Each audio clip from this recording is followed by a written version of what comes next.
अस्सलामु अलैकुम वरहमतुल्लाहि वबरकातुहू। नाजरीन, आप सबका द अवेकनिंग कैंपेन पॉडकास्ट में खैर मकदम है। इस पॉडकास्ट के जरिए हम दुनिया में होने वाले इवेंट्स का एक जायजा लेंगे और एक इस्लामिक व्यू पॉइंट से उसका तज्जिया करेंगे और हम देखेंगे किस तरह से इस्लाम हमारे तमाम मसाइल में हमारी रहनुमाई करता है। इसी सिलसिले में आज का हमारा जो पहला एपिसोड है वो मसले फ़िलिस्तीन पर है। मसला फ़िलिस्तीन, जैसा कि आप सब जानते हैं, आज उम्मत के अंदर एक इम्पोर्टेंट टॉपिक है। एक ऐसा इवेंट है जिसमें तकरीबन 4 महीने से कत्ल वारत का सिलसिला जारी है। इस सिचुएशन तक हम किस तरह से पहुंचे, कैसे पहुंचे, इसके पीछे क्या सर्कमस्टेंसेस रहे जिसकी वजह से हम यहाँ तक पहुंचे हैं, इसको हम डिस्कस करेंगे आज।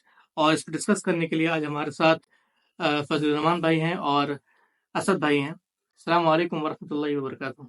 वालेकुम अस्सलाम वरहमतुल्लाहि वबरकातुहू। चलाइए। तो हम ज़्यादा वक्त ज़ाया ना करते हुए हम सीधे टॉपिक पे ही आते हैं। सबसे पहला जो टॉपिक क्वेश्चन है मेरा वो आपसे ये रहेगा कि जो ज्यूज हैं वो बेसिकली हैं कौन और वो फिलिस्तीन में किस तरह से दाखिल हुए। ज्यूस जो है ना, जिसको हम बनी इसराइल भी कहते हैं, ये बनी इसराइल का जो नाम है, अब याकूब अलैहिस्सलाम जो नबी थे, याकूब अलैहिस्सलाम का आपको याद होगा कि उनके 12 बेटे थे और यूसुफ अलैहिस्सलाम भी उनके याकूब अलैहिस्सलाम के बेटे थे। अच्छा, यूसुफ अलैहिस्सलाम आपको पता है कि वो इजिप्ट में चले जाते हैं और इजिप्ट की जो बादशाहत होती है वो यूसुफ अलैहिस्सलाम को मिल जाती है, जिसकी वजह से ये जो याकूब अलैहिस्सलाम की पूरी फैमिली थी, ये कनान से ये लोग हिजरत करके ये इजिप्ट चले जाते हैं, मिस्र चले जाते हैं। अच्छा, मिस्र में जाने के बाद यूसुफ अलैहिस्सलाम की जब तक हुकूमत रहती है तो ये लोग वहीं रहते हैं। यूसुफ अलैहिस्सलाम के बाद फिर मिस्र में जो बादशाहत होती है वो तब्दील होती है और उसी में फिर फ़िरौन भी आता है। और फ़िरौन जब आता है तो फ़िरौन, आपको पता होगा कि ये बनी इसराइल पर इसने बहुत ज़्यादा जुल्म किया था। फिर अल्लाह तबारक व तआला मूसा अलैहिस्सलाम को नबी बनाकर भेजते हैं और बनी इसराइल को फ़िरौन की ग़ुलामी से बनी इसराइल को निजात दिलाते हैं और इजिप्ट से लेकर, यानी मिस्र से, इनको वहाँ मूसा अलैहिस्सलाम बनी इसराइल को लेकर निकलते हैं। अच्छा, उसी में फिर ये होता है कि जब बनी इसराइल चूँकि ये हज़ारों लाखों की तादाद में होते हैं तो मूसा अलैहिस्सलाम, अब चूँकि बनी इसराइल मिस्र से तो निकल गए हैं तो अल्लाह तबारक व तआला मूसा अलैहिस्सलाम को वही करते हैं। और कुरान पाक में सूरह माइदा में ये वाक़या बड़े तफसील से उसमें ज़िक्र किया है। फ़िलिस्तीन का जो इलाका है, यहाँ पर चले जाओ और यहाँ कोई जालिम हुकूमत है, उस हुकूमत को वहाँ से निकाल फेंको और जाके वहाँ बस जाओ। अब बनी इसराइल, चूँकि फ़िलिस्तीनी जो उस वक्त की हुकूमत थी वो बहुत जालिम हुकूमत थी, अल्लाह ताला ने इस चीज़ को कौमन जब्बारीन कुरान में अल्लाह ताला ने इसको कहा है, यानी कि ऐसी कौम थी जो बहुत जुल्म ज़्यादती करने वाली कौम थी। अब बनी इसराइल, सबसे पहले तो अल्लाह ताला का जैसे ये हुक्म आता है तो होना तो ये चाहिए था कि बनी इसराइल मूसा अलैहिस्सलाम की क़यादत में फ़िलिस्तीन में दाखिल होती, लेकिन बनी इसराइल ने मना कर दिया कि नहीं, हम नहीं जाएंगे, चूँकि वहाँ एक जालिम बादशाह मौजूद है, हम तो मर जाएंगे। असल में वजह भी ये ना, जो भी कौम अगर जहनी गुलामी में होती है ना, बहुत दिनों तक, बहुत मुद्दत तक अगर कोई कौम जहनी गुलामी में होती है तो फिर उसको इस तरह की चीज़ें, इस तरह के ख्वाब दिखाना बड़ा मुश्किल होता है कि तुम्हें भी कोई हुकूमत मिल सकती है। इसमें जो सवाल ये बनता है कि जो प्रॉमिस लैंड का जो कॉन्सेप्ट, तो क्या इसी इंसिडेंट के बाद वो अपने आप को कहते हैं कि हमें जो अल्लाह ताला ने खुद प्रॉमिस किया ये वो लैंड। हाँ बिल्कुल, कुरान में ये जो प्रॉमिस लैंड है ना, जिसको अर्ज़ मऊद कहते हैं हम लोग, प्रॉमिस लैंड के बारे में कुरान में भी इसका जिक्र है, सूरह माइदा में भी है, अर्ज़ल मुक़द्दसतल्लती, ठीक है, सूरह माइदा में अल्लाह ताला ने इसको कहा है कि अर्ज़ मुक़द्दस जिसका अल्लाह ताला ने तुमसे वादा किया है कि वहाँ चले जाओ। लेकिन जब प्रॉमिस लैंड के बारे में कुरान में अल्लाह तबारक व तआला कहते हैं ना, तो वहाँ अल्लाह ताला ये कहते हैं कि जाओ और वहाँ की जो जालिम हुकूमत है उसको निकाल कर वहाँ जाकर बसो। लेकिन जब प्रॉमिस लैंड अल्लाह ताला ने इनको दी थी उस वक्त तो इन्होंने उसको मना कर दिया था लेने से।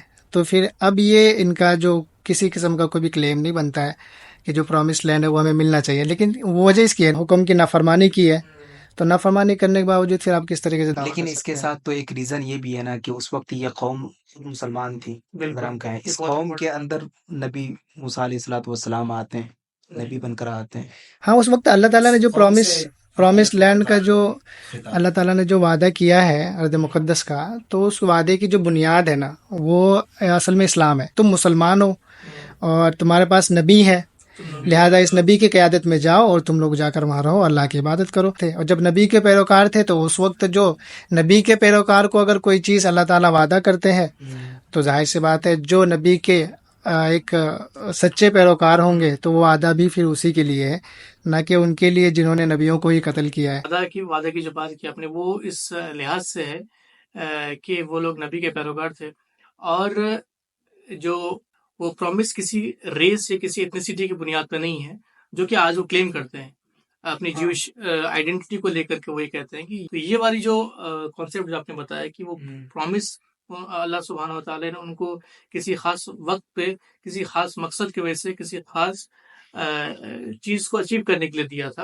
और चूंकि उन्होंने उस चीज को डिनाई कर दिया तो वो क्लेम उनका बनता नहीं किसी पॉइंट पे। अल्लाह ताला ने इनको कहा था कि ठीक है, चूंकि रहने के लिए कोई जगह चाहिए थी तो अल्लाह ताला ने इनको एक जगह दी थी, लेकिन इन्होंने उसको मना कर दिया, डिनाई कर दिया, तो अब फिर वो क्लेम इनका बनता नहीं है। तो इसमें अब मुस्लिम्स की एंट्री कब होती है और क्या बैकग्राउंड रहता है उस वक्त? क्या मुस्लिम जब आए तो क्या वहाँ के जो बाशिंदे थे उनको खदेड़ के बाहर कर दिया, या मुस्लिम्स आए तो उसको उस जगह को आबाद की? क्या सिचुएशन थी उस टाइम? मुस्लिम से पहले हम देख लेते हैं कि ये बनी इसराइल, अभी तो इन्होंने डिनाई कर दिया, लेकिन ये गए कैसे हैं फिलिस्तीन में? ये गए तो हैं, लेकिन गए कब हैं? दाऊद अलैहिस्सलाम के जरिए आप कह सकते हैं कि फिलिस्तीन को आज़ादी मिलती है, यानी दाऊद अलैहिस्सलाम के जरिए बनी इसराइल की फिर एक एंट्री होती है फिलिस्तीन के अंदर। दाऊद अलैहिस्सलाम की हुकूमत रहती है, फिर उसके बाद सुलेमान अलैहिस्सलाम की हुकूमत रहती है। कहा जाता है कि ये जो दो हुकूमतें हैं इनके लिए एक उरूज का ज़माना था। बख्त नसर ने फिर इनको निकाला है वहाँ से, और निकाल के लाखों हज़ारों जो क्या कहते हैं यहूदी है उनको गुलाम बनाकर भी ले गया था वो। उसके बाद फिर जुल्करनैन फिर से बनी इसराइल को लाकर बसाता है फिलिस्तीन के अंदर, आबाद करता है।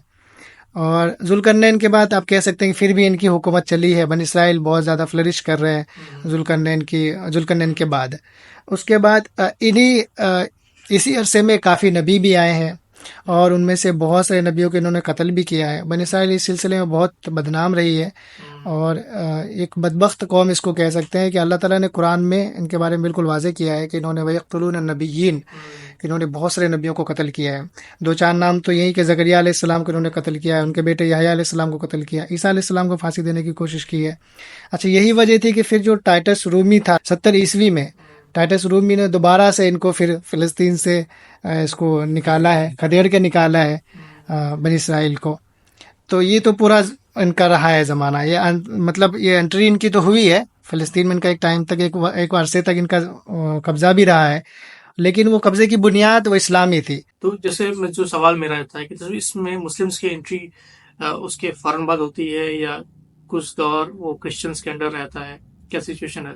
हाँ, इसमें देखेंगे जो टाइटस रूमी के बाद है ना, 70 ईस्वी के बाद, ये जो अब टाइटस रूमी ने बिल्कुल इनको खदेड़ के निकाल दिया था फ़िलिस्तीन से।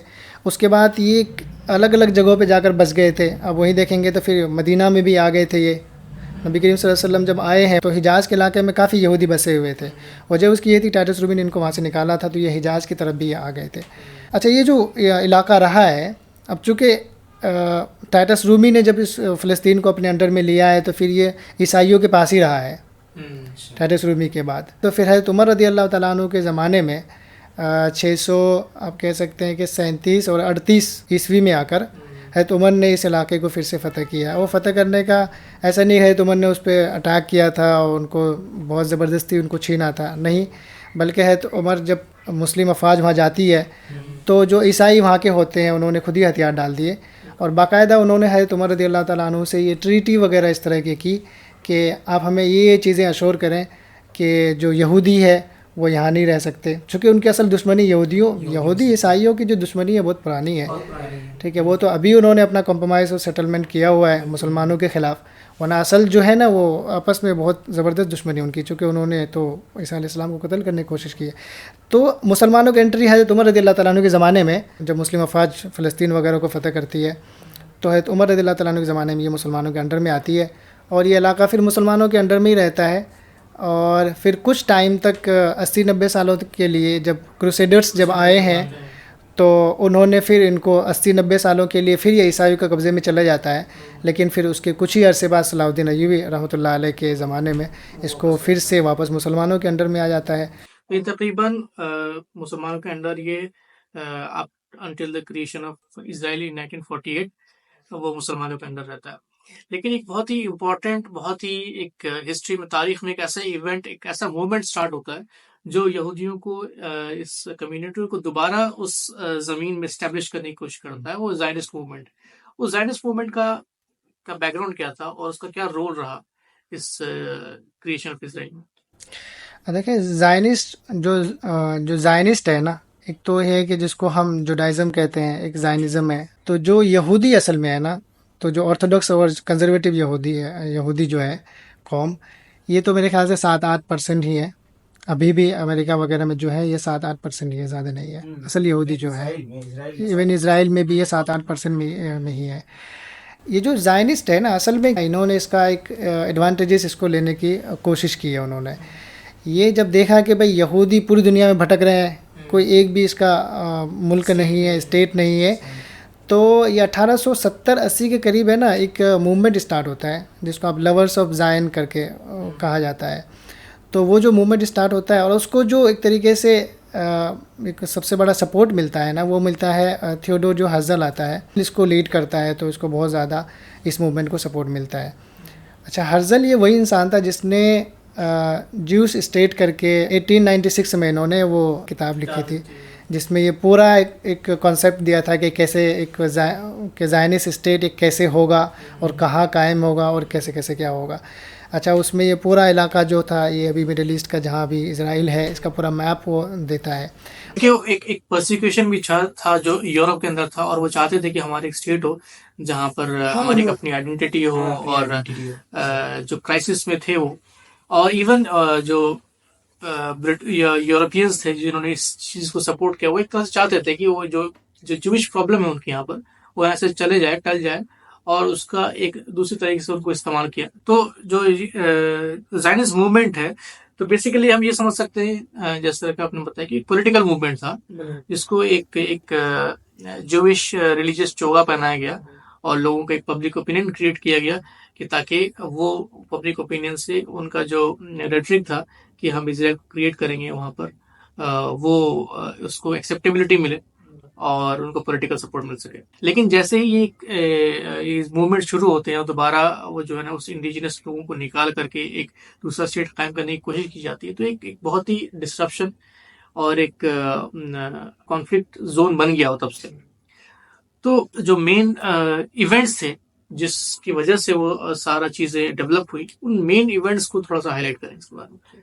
अच्छा, अभी जैसे हम ज़ायनिस्ट मूवमेंट के बारे में बात कर रहे थे, और इसी तरीके से अभी हमने बात की थी कि जो थियोडोर हर्जल था, उसने अपने एक पम्फलेट लिखा था। अच्छा, इसके बाद ये सब चीज़ें जब हो रही थी ना, आप देखें 1890 वगैरह के करीब में सब चीज़ें हो रही थी, तो उस वक्त खिलाफत उस्मानिया मौजूद थी, अगरचे अपनी वो कमज़ोर फॉर्म में ही, लेकिन वो मौजूद थी। तो उस वक्त ये लोग जो यहूदी थे या ज़ायनिस्ट थे, वो सोच ही सकते थे कि हम ये करना चाह रहे हैं, लेकिन वो कोई इसका इकदाम नहीं कर सकते थे। उन्होंने इसकी कोशिश भी की थी कि ये पूरा जाते भी हैं खलीफा के पास, और खलीफा के पास जाने के बाद ये रिक्वेस्ट भी करते हैं कि आपके ऊपर जितने भी कर्ज़े हैं वो हम माफ़ कर देंगे, सिर्फ आपको इतना काम करना है कि हमारे लिए एक स्टेट बना दीजिए फ़िलिस्तीन के इलाके में, जो इलाका है वो हमें दे दीजिए। तो फिर खलीफा को मशहूर जवाब कि मैं नहीं दे सकता, चूँकि ये मेरी ज़मीन नहीं है, उम्मत की ज़मीन है, मैं तुम्हें ये नहीं दे सकता। अच्छा, वर्ल्ड वॉर 1 में खिलाफत उस्मानिया को ज़बरदस्ती घसीटा जाता है, ड्रैग करके इसको लाया जाता है वर्ल्ड वॉर 1 में। अब ये जब स्टार्ट होता है ना, तो देखें जब ये 14 में स्टार्ट होता है, 15-16, चूँकि इनके जहन में अब ये, चूँकि 1890 में जब इन्होंने ज्यूस स्टेट पम्फलेट लिखा था, ऐसा नहीं कि ये खामोश होकर बैठ गए थे, ये इंटरनली अपना अलग तरीके से ये काम कर रहे थे। वर्ल्ड वॉर 1 जैसे स्टार्ट हुआ है ना, अभी स्टार्ट होने के बाद कोई रिज़ल्ट भी नहीं आया है, कुछ भी नहीं आया है, लेकिन अब देखें 14 में स्टार्ट हुआ है, 14 में, 15 और 16 में जाके साइक्स पिको के जस्ट एक साल के बाद 17 में, अभी वर्ल्ड वॉर 1 जबकि एंड भी नहीं हुआ है, 17 में ही बाल्फोर डिक्लेरेशन हो जाता है। तो बेसिकली आप ये कह रहे हैं कि जो 1914 में जो वर्ल्ड वॉर 1 स्टार्ट हुआ, वर्ल्ड वॉर 1 स्टार्ट हुआ है और वो अभी ख़त्म भी नहीं हुआ है, कि साइक्स पिको एग्रीमेंट हुआ है, the famous Sykes Picot agreement, जिसमें कि पूरे जो उस्मानी खिलाफत की जो रियासत थी, उसको उसके हिस्से बकरे किए गए। और अभी तक आप ये कह रहे हैं कि खिलाफत खत्म भी नहीं हुई थी और वर्ल्ड वॉर 1 खत्म भी नहीं हुआ था। तो बेसिकली आप ये कह रहे हैं कि ये पहले से प्री प्लान था कि इसको इस तरह से हम डिवाइड करेंगे, और एक तरह से उसका मकसद पहले से एक्सपोज हो गया कि वर्ल्ड वॉर 1 स्टार्ट ही क्यों, कि उस पूरी रियासत को डिवाइड करना है, उसको डिसमेंटल करना है। तो खिलाफत को ख़त्म करने की एक तरह से एक साजिश समझ सकते हैं। आप कह रहे थे कि 1917 में बाल्फोर डिक्लेरेशन भी हुआ। बाल्फोर डिक्लेरेशन के बारे में थोड़ा बताया, उसका क्या इम्पैक्ट रहा बाल्फोर डिक्लेरेशन देखिए, जब ब्रिटेन जो था ये मेन उसमें था, मेन किरदार था वर्ल्ड वॉर 1 में। अब चूँकि इसको खिलाफत उस्मानिया से भी इसको लड़ना पड़ रहा था, और बाकी दूसरी जगहों पे भी, चूँकि उधर जर्मनी है, इधर खिलाफत उस्मानिया है, ऑस्ट्रिया है, बल्गेरिया है, तो ब्रिटेन को कहीं ना कहीं फाइनेंशियली सपोर्ट भी चाहिए। इसीलिए जो उस वक्त का ब्रिटेन का वो होता है, ज्यूश कम्युनिटी का एक लीडर होता है, रॉथस्चाइल्ड फैमिली होती है, उसको जो आर्थर बाल्फोर होता है, जो फॉरेन सेक्रेटरी होता है ब्रिटेन का, वो एक लेटर लिखता है, और उस लेटर में उसे प्रॉमिस करता है कि अगर आप फाइनेंशियली अगर आप मुझे सपोर्ट करते हैं, ब्रिटेन को सपोर्ट करते हैं, तो इसके बदले में हम ये करेंगे कि जो यहूदी हैं या फिर जो ज़ायनिस्ट हैं, जो कुछ आप चाह रहे हैं, और आप ये चाह रहे हैं कि आपके ऊपर इतना प्रोसिक्यूशन हुआ है, यूरोप में हुआ है, और इतनी जुल्म ज़्यादती हो रही है, तो हम आपके लिए एक मिडिल ईस्ट में एक स्टेट आपके लिए कायम करके देंगे आपको, लेकिन फाइनेंशियली हमें सपोर्ट करना होगा। तो बेसिकली बाल्फोर डिक्लेरेशन इतना होता है कि जो फॉरेन सेक्रेटरी होता है ब्रिटेन में, और जो ज्यूश कम्युनिटी का लीडर होता है ब्रिटेन के अंदर, जो बड़े बैंकर्स होते हैं वो लोग, उनके दरमियान में आपस में एक एग्रीमेंट है, जिसमें ये मुआहदा तय होता है कि अगर आप हमें फाइनेंशियली सपोर्ट करते हैं, तो आपकी जो कम्युनिटी है, यानी जो ज्यूश है या फिर ज़ायनिस्ट है, उनके लिए हम एक स्टेट कायम करके देंगे मिडिल ईस्ट में। तो ये पहले तय हो जाती है। आप देखें, ये वर्ल्ड वॉर 1 अभी एंड भी नहीं हुआ, ये सारी चीज़ें तय होनी स्टार्ट हो गई। तो इससे पूरा इनका जो एक एजेंडा था वो पूरा एक्सपोज हो जाता है कि ये खिलाफत उस्मानिया के जो पीछे इनकी जो नज़र थी खिलाफत उस्मानिया पे, उनकी जो रिसोर्सेज पे, ये नहीं कि ये बस खिलाफत जब टूटी है तब इन्होंने इसके ऊपर आके कब्ज़ा किया है, नहीं, नज़रें इनकी बहुत पहले से थी, और ये इंटरनली बहुत उसके लिए कोशिश भी कर रहे थे। आपने जो बात कही, ये नाजरीन की बहुत पहले से थी। एक इम्पोर्टेंट जो उस वक्त बात हो रही थी, जो स्टेटमेंट था ब्रिटिश प्राइम मिनिस्टर का 1906 में, गालिबन हेनरी बेनरमैन, उसने अपने मशहूर स्टेटमेंट में ये कहा था कि ये जो खित्ता है पूरा मिडिल ईस्ट का, ये बहुत ही जरखेज इलाका है, और यहाँ के जो लोग हैं उसकी कॉमन लैंग्वेज है, कॉमन अकीदा है, कॉमन एस्पिरेशंस है, कॉमन जो बिलीफ है, और बहुत ही जरखेज इलाका है। तो ये कभी भी जो है ये हमारी आइडेंटिटी, हमारी सिविलाइजेशन, यूरोपियन सिविलाइजेशन को चैलेंज कर सकती है, और यही ये मादा रखती है। तो इसको कंट्रोल में करने के लिए, इसको डिवाइडेड रखने के लिए, अपने ही प्रॉब्लम्स के अंदर एक परपेचुअल वॉर में रखने के लिए हमें एक फॉरेन बॉडी को वहां पे इम्प्लांट करना पड़ेगा, जो चीज, और ये 1906 में वो कह रहे हैं। और जो इवेंट्स उसके बाद होते हैं, 1940 में वर्ल्ड वॉर 1 स्टार्ट होता है, उसके बाद 1916 में साइक्स-पीको एग्रीमेंट होता है, 1917 में बाल्फोर डिक्लेरेशन होता है, और इवेंचुअली 1924 में खिलाफत खत्म होता है। ये सारे इवेंट्स इस तरह से इसको वाज़ेह तौर पर ये बताते हैं कि ये सारा प्री प्लान था, और उनका जो मकसद था वो खिलाफत उस्मानिया, जो उनके लिए एक चैलेंज था, एक थ्रेट था, उसको खत्म करना था। तो इसमें जो एक सवाल जो बन के आता है, एक तो ये एक्सटर्नल फैक्टर्स रहे कि खिलाफत को गिराने की कोशिश की जा रही थी, उसको ड्रैग किया गया, और एक्सटर्नली उसके ऊपर प्रेशर डाला गया। लेकिन उसके इंटरनल में कुछ ऐसा था, जो रूलर्स थे या गवर्नर्स थे खिलाफत उस्मानिया के, उनके अंदर कुछ कमियां थी। वो क्या डायनामिक्स थे, उसको थोड़ा एक्सप्लेन करें। देखिए, खिलाफत उस्मानिया की जो डिक्लाइन की जो वजूहत है ना, वो बहुत सारी हैं, लेकिन मेजर जो वजूहत हैं उसको आप देखेंगे, सुलेमान द मैग्निफिसेंट के बाद जो खलीफा है ना, उसकी एक डेफिनेशन ही चेंज हो गई थी। यानी कोई एक ऐशो इशरत में पलने वाला कोई शहज़ादा है, और वो आके उसको ना मिलिट्री का कुछ पता है, उसको ना एडमिनिस्ट्रेशन का कुछ पता है, ठीक है। तो इस तरीके के लोग जब आने लगे ना, तो इंटरनली ये वीक तो वहाँ से हो गया। और दूसरा ये है कि आप देखेंगे ना, ये बहुत सारी बाल्कन वॉर्स हुई है इनकी, तो बहुत सारी वॉर्स जब इनकी हुई है, ये 16th और 17th में, उसमें ये बहुत सारे वॉर्स ये हारते भी हैं। हारने की वजह से ये वीक तो होना स्टार्ट हो गया था 100-200 साल पहले से ही। मतलब वर्ल्ड वॉर 1 में तो ये बिल्कुल गिर चुका था, लेकिन इससे पहले ये वीक होनी स्टार्ट हो गई थी। एक तो ये फैक्टर है इसका एक्सटर्नल, कि वॉर में ये बहुत ज़्यादा इन्वॉल्व हो गई थी रशिया के साथ। तो क्या वो वॉर के नए डायनामिक्स को या जो नए टेक्नोलॉजी है उसको अडॉप्ट नहीं कर पा रही थी, नए टेक्नोलॉजी को अडॉप्ट करने में, क्योंकि यूरोप उस टाइम काफी इनलाइटमेंट स्टेट में था, और ये जो है उस चीज को अडॉप्ट नहीं कर रहे थे। क्या वो फैक्टर्स भी प्ले कर रहे थे इस मिलिट्रीली भी डाउनफॉल होने का, क्योंकि वॉर्स वो हार रहे थे जैसा आपने बताया। नहीं, अब ये बात तो है, बिल्कुल वाज़ेह है कि जो इंडस्ट्रियल रिवॉल्यूशन है ये पूरा यूरोप में आ चुका था उस वक्त तक। लेकिन चूंकि बताया कि खिलाफत उस्मानिया चूंकि इतनी बड़ी थी ना, तो इनको और कुछ चीज़ें नहीं दिख रही थी। आपस में ये मगन थे ऐशो इशरत में, ये चीज़ भी कोई ढकी छुपी नहीं है। और जिसकी वजह से ये उस तरीके से अपने आप को अपडेट नहीं रख सके जिस तरीके से यूरोप ने किया। और ये पूरी डेवलपमेंट्स जो उधर हो रही थी, ये लोग इधर बिल्कुल इस चीज़ से गाफिल थे।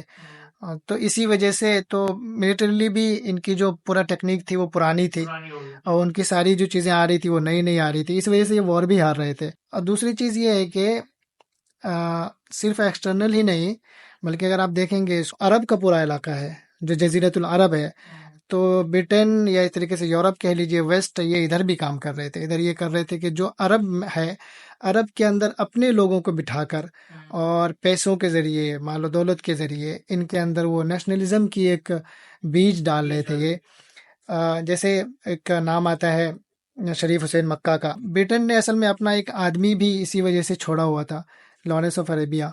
ठीक है, लॉरेंस ऑफ अरेबिया का काम ही यही था कि पूरा पैसा इनके ऊपर बहाओ और इनको नेशनलिज्म की वो बीज है तुम्हें वहां डालनी है।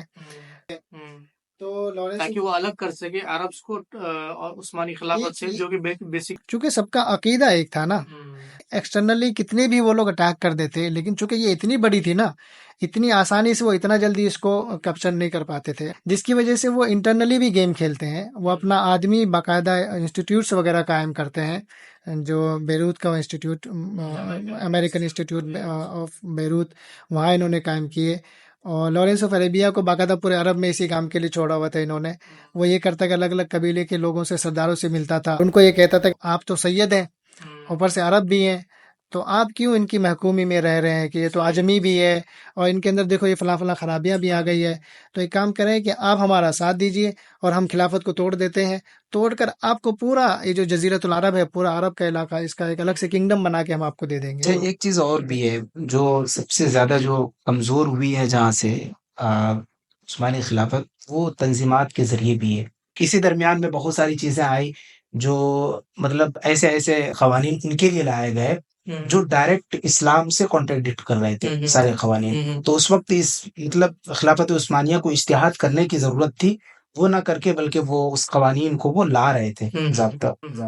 इसमें बहुत इम्पोर्टेंट चीज ये भी है, जैसे जैसे आपने बात की कि जो नेशनलिज्म का जो बीज जो है वो अरब्स में बोया। नेशनलिज्म का बीज उन्होंने टर्क्स में ही बोया। और जिस तरह से आपने देखते हैं कि यंग टर्क्स जो है रेवोल्यूशन के तौर पे आते हैं और वो कहते हैं कि हम टर्क्स हैं और हम बेहतर हैं उनसे। और जो एक इंफीरियोरिटी कॉम्प्लेक्स जो था, जो उनके अंदर आया था कि वो दोनों तरफ डाला। इन टर्किश जो यूथ उसमें इस तरह से आया कि क्योंकि यूरोप बहुत एडवांस हो रहा था और ये लोग देख रहे थे डिक्लाइन में है, तो इनको ये लगा डिक्लाइन की वजूहात हैं वो दकियानुसी चीजों पे हैं, जो बेसिकली वो कह रहे थे कि इस्लाम को फॉलो करने की वजह से रिलीजन है इज द हर्डल। तो हम क्यों ना उसको फॉलो करें उन चीजों में जिसमें हम टेक्नोलॉजिकली या इकोनॉमिकली या सोशली एडवांस हो सके और रिलीजन को भी इस तरह से फॉलो कर सके। तो एक तरह से सेकुलरिज्म का भी एक बीज वहां पर बोया गया और उन्होंने उसको होल हार्टेडली एक्सेप्ट किया। तंजीमात भी असल में इन्होंने इसी वजह से कायम किया हुआ था कि हमारे अंदर जो भी चीज़ें हैं ना, जिसकी वजह से जो खामियां और कमियां हैं रिलीजन के अंदर, ठीक है, ये पूरी कमेटी इन्होंने इसी वजह से बनाई थी कि उसको कैसे हम इनलाइन कर सकें यूरोप के साथ, कि उधर की कोई चीज़ अगर तुम्हें अच्छी लग रही है तो उसको बिना सोचे समझे तुम्हें कैसे भी करके इनलाइन करना है जो इस्लाम के जो कवानीन है उनके साथ। तो उनका बेसिकली काम ही यही था। खैर, तो इसमें जो बात जो समझ में आई कि जो शील्ड था, जो प्रोटेक्टर था उम्मत का, और अगर हम स्पेसिफिकली इस मौके की बात करें तो फिलिस्तीन को जो प्रोटेक्ट कर रहा था वो उस्मानी खिलाफत थी। बेसिकली खिलाफत थी जो उम्मत को प्रोटेक्ट कर रही थी। और उसके डिस्ट्रक्शन के बाद ही, क्योंकि उसके डिस्ट्रक्शन की तैयारी बहुत पहले से शुरू हो गई थी, खिलाफत कमज़ोर हो गई थी और सारे इवेंट जो कल्मिनेट होकर के ये हुआ कि खिलाफत ख़त्म हुई और उसके बाद फाइनली 1948 में इसराइल वहाँ पर इस्टेब्लिश हो जाता है। तो जो फैक्टर्स के बारे में हमने बात की कि नेशनलिज्म एक बहुत बड़ा फैक्टर रहा तो उसको कमज़ोर करने के लिए। तो फिर इसमें बताइए कि नेशनलिज्म की अपने आप में क्या हैसियत है इस्लाम में, क्या इसकी कोई जगह है, या क्योंकि लोग उसका शिकार हुए, उम्मत में ही लोग उसका शिकार हुए, तो क्या कहीं ना कहीं उसकी कोई हैसियत है? अभी बात चल रही थी कि चूंकि नेशनलिज्म जो कौम परस्ती है, इस्लामिक खिलाफत के डिक्लाइन के एक रीजन ये भी है, कौम परस्ती भी है। तो मैं अगर बात करूं कौम परस्ती या नेशनलिज्म की कि इस्लाम में इसकी क्या हैसियत है, क्या बुनियाद है, ये इस्लाम इसको कहाँ किस तरह देखता है, तो इस्लाम चूंकि नेशनलिज्म की बात करें तो ये नेशनलिज्म ट्राइब्स और लैंग्वेज की वजह से ही मतलब वजूद में आता है।